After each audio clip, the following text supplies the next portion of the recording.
Boa noite, bem-vindos a mais um Encontro com a Verdade.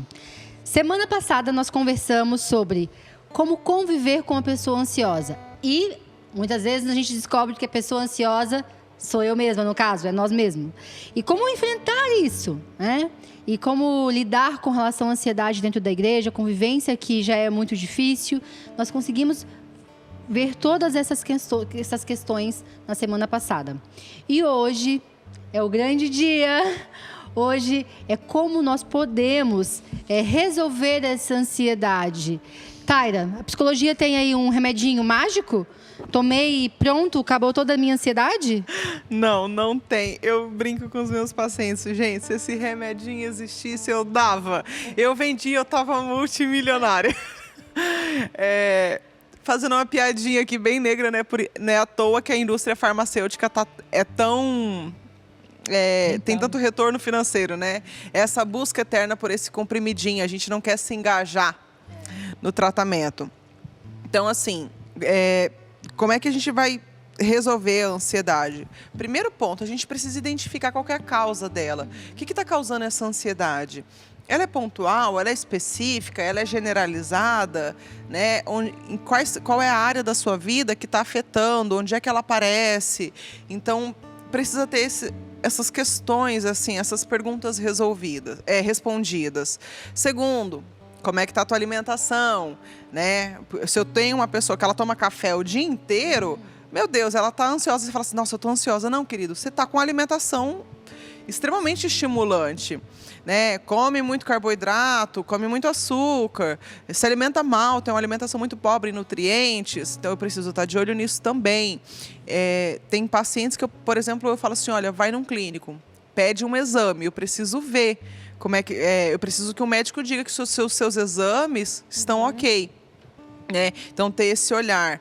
Faz atividade física, preciso ter um lugar onde eu descarregue essa energia, porque nós somos uma geração onde a mente trabalha muito, mas o corpo está inativo.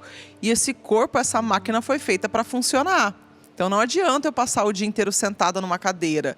O corpo precisa de atividade, eu preciso descarregar essa energia. Nossos avós faziam muito isso, né? Essa criança está agitada porque não está brincando, está com acúmulo de energia. Então eu preciso fazer isso. Você medita? A meditação é um aspecto... Aí eu queria um pouquinho, agora vamos chamar aqui a igreja. Vamos chamar aqui a visão pastoral.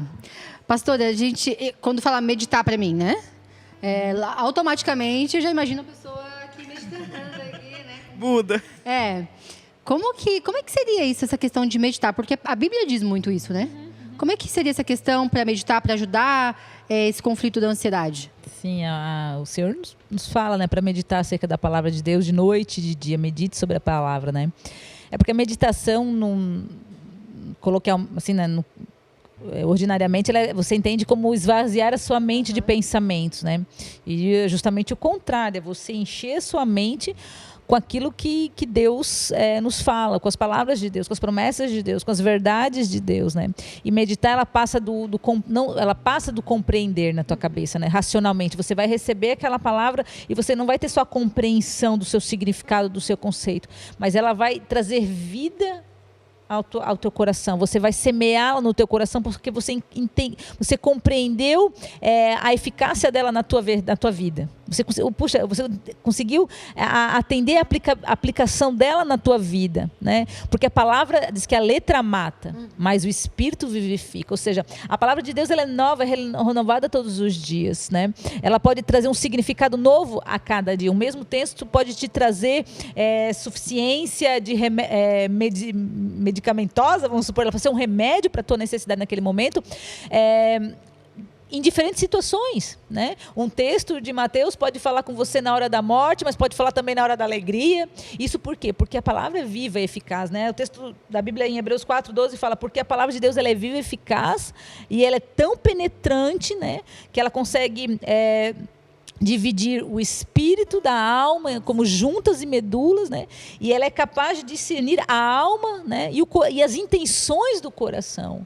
E o Senhor, os nossos e tudo se inicia, né, na intenção do nosso coração, né? Os nossos comportamentos, as nossas atitudes, elas são aquilo que a nossa psicóloga falou no episódio anterior, é a ponta, né?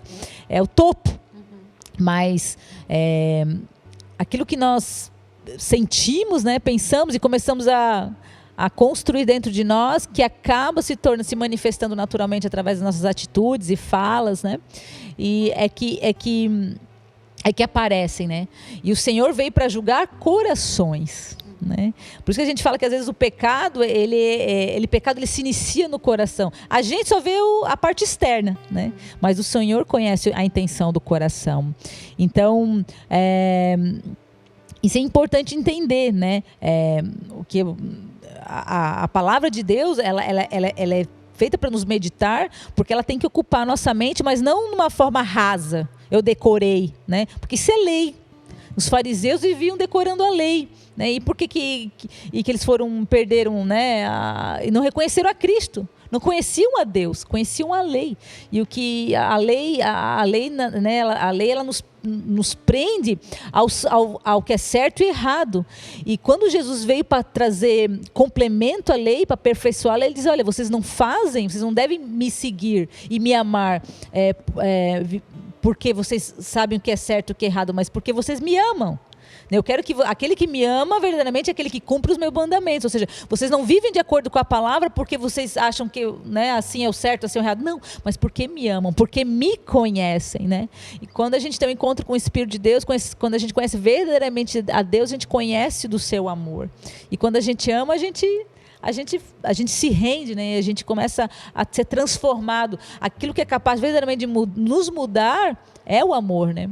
Então, por isso que a meditação, ela deve ser nesse sentido, de não só simplesmente uma compreensão de mente, mas um transformar de coração, né? De coração.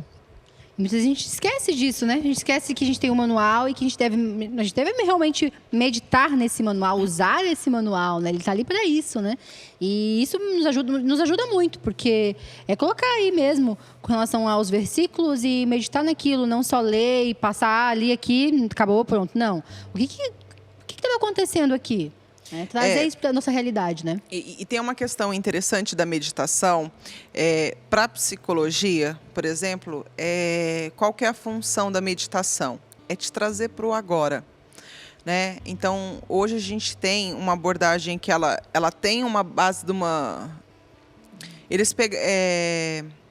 acho que é a filosofia zen budista, né, que traz a questão da meditação, que é essa imagem que a gente tem. Mas existe uma parte que é muito interessante, que hoje... na nossa cultura é chamada de mindfulness, né, que é esse estado de atenção plena. Por exemplo, aquele exercício que eu fiz lá, acho que no primeiro bloco, né, sobre presta atenção nos seus pés, presta atenção. Isso é um exercício de meditação, é trazer a mente para o agora, estar totalmente plena daquilo, né, de plenitude de estou plena. Atenção totalmente no aqui e no agora. Então, esse tapete encosta nos meus pés, essa cadeira encosta na minha pele. Isso é uma meditação. E é muito interessante que quando você, por exemplo, pega a questão da palavra meditar na Bíblia, que Davi fala, né, olha, eu meditei na sua palavra dia e noite. A meditação que os judeus fazem não é uma meditação, eu vou ler a Bíblia. É uma meditação, eu vou pegar um versículo e eu vou digerir esse versículo, né? Eu senti prazer na sua lei dia e noite. Prazer, o que é? Percebe que a pessoa está meditando sobre essa palavra. Eu até brinco, está ruminando, igual vaca, sabe? Fica ruminando aquilo ali. Então, você percebe que a atenção dela está focada em algo, né? Então, às vezes está focada no corpo, às vezes vai estar focada na respiração. Às vezes eu tenho pessoas, por exemplo, pacientes que eles falam, nossa, o barulho do mar me acalma. Ok, então para, respira, coloca o som do oceano, né, do mar. Ou então coloca uma música, de preferência uma que seja só melodia, porque a letra te leva devagar, né? Medita na palavra, medita no som do oceano, medita no cantar dos passarinhos, medita trazendo atenção para o agora. Então, para a psicologia, a meditação vem muito disso. Porque o ansioso está com a mente onde? Em todo lugar, menos no agora. Né? Então, traz a mente para o agora. É o agora da palavra? É o agora do que ele escuta, do que ele sente? Traz atenção, entende? Além da meditação ali, de meditar a palavra, Taira, o que mais a psicologia pode nos ajudar com relação a como resolver a ansiedade? Vou tocar na ferida dos psicólogos. Um bom psicólogo, ele sabe reconhecer a necessidade de um psiquiatra. Identificar a nossa limitação. Porque da mesma forma que um psiquiatra é limitado na questão de ferramenta para trabalhar questões emocionais, a gente também é na questão de medicar. Então, a gente precisa orientar esse paciente, às vezes, e falar, olha, querido, nessa sua situação, você vai precisar de um remedinho. Né? Faz parte daquilo que eu falei da insulina. Se a gente toma insulina, por que não vai tomar um remedinho que vai ajudar? E um bom psiquiatra, ele vai saber o teu diagnóstico, saber fazer uma medicação adequada, tudo isso. Então, a medicação talvez seja algo importante a ser considerada. Segundo, e último, fazer terapia. Gente, a gente está em pleno século XXI, né? 2020, pensar que terapia é coisa para louco, coisa para fracassado, é um pensamento muito retrógrado, né? Que é coisa de mulherzinha, que é coisa de mulher, que é coisa de gente fraca. Não, psicoterapia é se conhecer. Você se conhece? Porque eu vou ser bem sincera. Olha, eu sou psicóloga, faço terapia e cada dia me aparece uma novidade. Pensa a pessoa que não se conhece. Ela vive a toque de caixa. Ela vive reagindo à vida. Isso é péssimo. Ninguém quer viver só reagindo. Eu quero ter um controle saudável sobre as minhas emoções. Eu quero conseguir me organizar. Então, a psicoterapia vem muito nesse sentido. Vamos identificar quais são os seus padrões, pastora. Vamos identificar quais são os seus padrões, Joyce, de onde é que vem, como é que a gente pode mudar isso, né? O que precisa ser feito. Vamos aprender exercícios, vamos questionar essa realidade. Então, a psicoterapia é uma ferramenta poderosíssima para te auxiliar a mudar, a estabelecer novos projetos. E isso é lindo, porque o Senhor não nos fez para ficar presos no passado. Ele nos deu vida, né? E vida em abundância. E viver de forma abundante não é ser dominado. Eu lembro no Moriá que eu fui que a pastora Débora falou, olha, se um prato de comida te domina, tudo te domina. E eu fiquei, meu Deus, né? que droga de engolir essa verdade. Mas é muito isso. Se a minha emoção me domina, eu vou ter muito problema. Então, a psicoterapia vem muito disso, sim. Vamos te dar ferramenta para você aprender a lidar com essa emoção? Porque a emoção faz parte. Eu falo muito para paciente meu cristão que vem muito receoso para a terapia, né? Que a gente ainda tem esse preconceito dentro das igrejas. Eu falo, olha, você foi feito em imagem e semelhança de Deus, meu querido. Você lê a Bíblia, você tem N exemplos de Deus se manifestando emocionalmente. Jesus, então, você tem um homem que chora na morte de um amigo, né? Mesmo sabendo que ele ia ressuscitar. Ele sabia o que ia acontecer. Ele sentiu a dor naquele momento. Perfeito, ele sentiu a dor, ele se permitiu sentir a dor, né? É aquilo que a gente fala, olha, o choro vai durar uma noite. Pensando que essa noite talvez seja um pouco mais longa, mas a alegria vem. Então eu vou me permitir sentir essa dor. Jesus também quebrou o templo, o povo, os comerciantes no templo, ele ficou indignado, ele sentiu muita raiva. Jesus se sentiu sozinho quando ele está no Monte das Oliveiras, tipo assim, cara, sério, vocês não puderam ficar uma horinha orando comigo? Bacana vocês, né? Então você tem um Deus que é extremamente passional. Ele está, assim, muito bravo com os judeus, com o povo hebreu, descendo o chicote, aí ele fala, aí de repente você lê e ele está assim, ai, como eu queria juntar vocês debaixo das minhas asas, como a galinha junta os seus pintinhos. Isso me diz de um Deus que é extremamente afetuoso, que tem afetos. Nós somos a imagem e semelhança dele. Nós temos afetos também. Está tudo bem eu senti raiva, eu senti tristeza, eu senti alegria, né, amor, enfim. O que a palavra fala? Não deixa o sol se pôr sobre a vossa ira. Então, tipo, sentiu raiva, ok, agora vamos resolver isso daí, né? Jesus chorou, mas depois foi lá e ressuscitou o morto. Ressuscitou, não ficou só chorando. Jesus ficou ansioso na véspera da morte, mas ele falou, olha, que se faça a sua vontade e não a minha. Então, a Bíblia traz isso e a terapia também. Ok, tá sentindo isso, e agora, o que a gente faz? Entende? É verdade.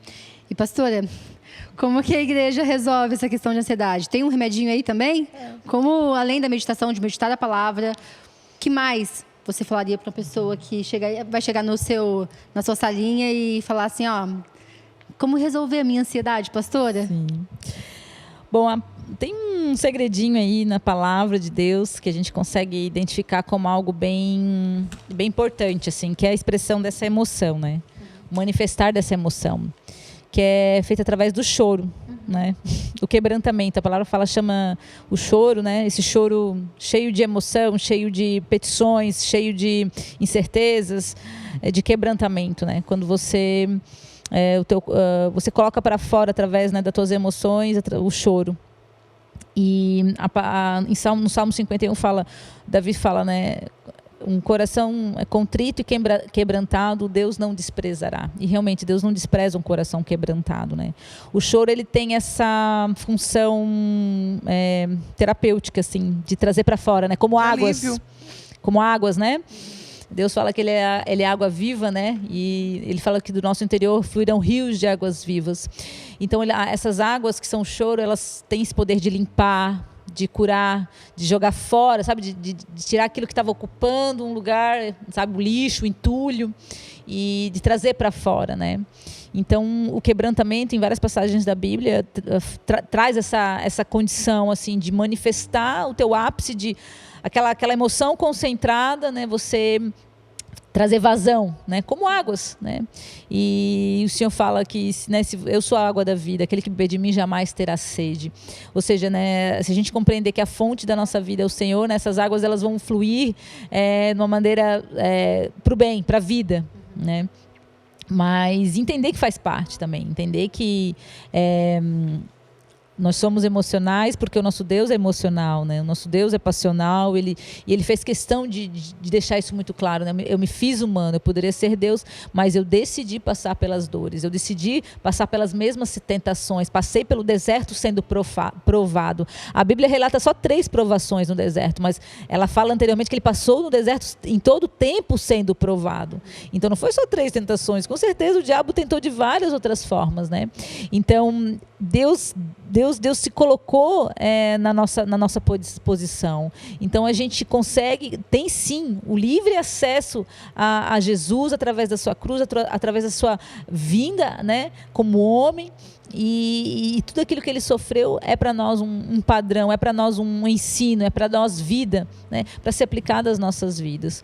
E o choro é uma dica que o Senhor nos deixa, assim, que atrai ele. O Senhor não resiste ao coração quebrantado. Um coração humilhado, um coração rendido, né? E o choro, ele nos renova, ele nos desafoga, ele nos cura, e ele tem poder de restauração, sim. Um choro, né? O Senhor fala que ele enxuga todas as lágrimas, né? O Senhor, ele realmente ele chora conosco. Em todas as situações, ele está conosco. Ele é o Deus Emmanuel, ele é o Deus conosco. E se nós tivermos esse entendimento que se Ele está conosco, né, eu pelo Espírito Santo consigo ter o Consolador, aquele que vai me consolar, aquele que vai me dar forças que naquele momento naturalmente eu não tenho, né, o entendimento, a inteligência emocional que eu preciso ter para lidar com aquela situação difícil, né? Mas saber que Deus é poderoso para isso, né? Crer que Deus é poderoso também para isso, né? É verdade. E assim, pastora, isso a gente vê muito, né? Até mesmo dentro da igreja, pessoas que as pessoas não conseguem se emocionar, na realidade, chorar diante de Deus, porque acha que outra pessoa vai ver e vai achar que ela é um fraco, que ela não consegue resolver suas coisas, que muitas vezes ela ouviu muito, engole o choro, não chora, e pessoas totalmente travadas mesmo, né? E que quando começa a colocar isso para fora, como a pastora falou, chorar, isso vai dando um alívio, e você vai vendo que só o que você precisava era chorar mesmo, de fato, né? Que você não é fraco por isso.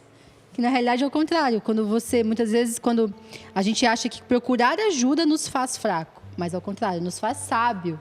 Porque a gente consegue olhar pra gente e falar, não, eu não consegui até aqui, então ou eu escolho ficar ansioso, ou eu escolho procurar ajuda. Tanto ajuda com psicólogo, mas também com ajuda dentro da igreja, né? Pastoral mesmo. Os pastores estão aqui para isso, né?